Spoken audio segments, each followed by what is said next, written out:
जब भगवान श्री कृष्ण को मारने के लिए कंस ने बकासुर को भेजा, फिर श्री कृष्ण ने किया ये हाल। महाभारत की कथा भगवान श्री कृष्ण की बाल लीलाओं के बिना अधूरी है। कंस जब भगवान श्री कृष्ण की जान लेने के लिए आतुर हो गया तो उसने एक नहीं कई राक्षसों को भेजा। इनमें से सबसे खतरनाक था बकासुर। कंस मथुरा का राजा था। कंस के अत्याचारों से मथुरावासी बहुत परेशान थे। कंस अपनी जनता को सदैव परेशान करता रहता था। कंस के अत्याचारों को सहने के अतिरिक्त मथुरावासियों के पास कोई दूसरा विकल्प नहीं था, क्योंकि कंस बहुत शक्तिशाली था। उसके पास कई खतरनाक राक्षस थे। इन राक्षसों में एक था बकासुर। कंस का ये सबसे खतरनाक राक्षस था, जिसके आगे आगे अच्छे अच्छे शूरवीर भी घबरा जाते थे। बकासुर एक मायावी राक्षस था जिसे पराजित करना मुमकिन नहीं था। भगवान श्री कृष्ण जैसे जैसे बड़े हो रहे थे, उनकी ख्याति पूरे मथुरा में फैलने लगी थी। कंस को भी भगवान श्री कृष्ण पर शक होने लगा था। भगवान के जन्म से पूर्व हुई भविष्यवाणी के कारण उसका दिन का चैन और रात की नींद उड़ गई थी।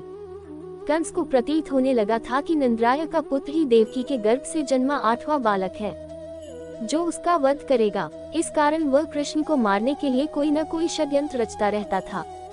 एक दिन कंस ने भगवान श्री कृष्ण को मारने के लिए अपने सबसे खास और खतरनाक राक्षस बकासुर को वृंदावन को भेजा। बकासुर ने भगवान को मारने के लिए बगुले का रूप रख लिया और जहां वे अपने साथियों के साथ गाय को चरा रहे थे वहीं पर पहुंच गया।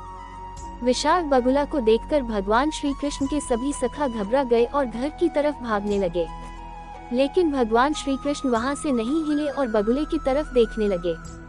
श्री कृष्ण के सभी मित्रों ने उनसे वहां से भाग निकलने के लिए कहा, लेकिन भगवान श्री कृष्ण ने कहा कि वे कायरों की तरह नहीं भागेंगे।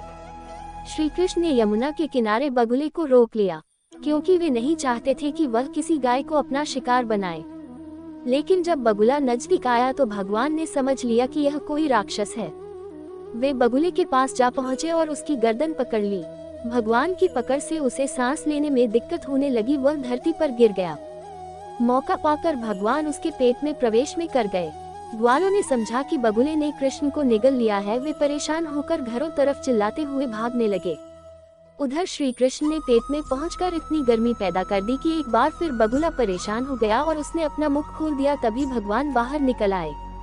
गर्मी के कारण बगुल जमीन पर गिर गया। गिरते ही राक्षस अपने असली रूप में आ गया, इसलिए राक्षस को देख सभी लोग भयभीत हो गए। तभी भगवान श्री कृष्ण ने बकासुर का वध कर दिया।